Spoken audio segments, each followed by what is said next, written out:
Hello mga madi! So for today's video, ituturo ko itong magic door na may pagka-giant effect.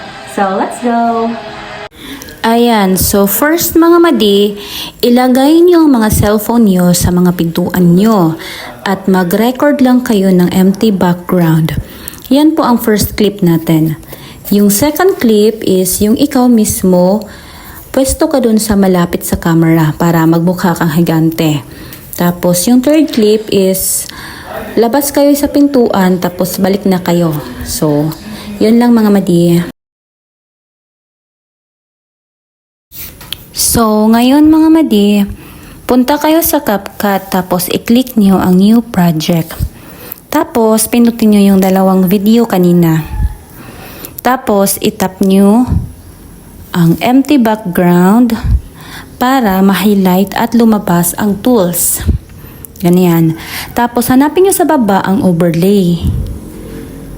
Overlay. Pagkatapos nyo maklik ang overlay, automatic yan ang bababa ang clip. Hanapin nyo sa baba ang mask. Mask. Yan. I-click nyo ang mask. And then, i-click nyo yung rectangle. Pag-click nyo sa may rectangle, may lalabas na square. Square lang yan siya, pero rectangle yan sa taas.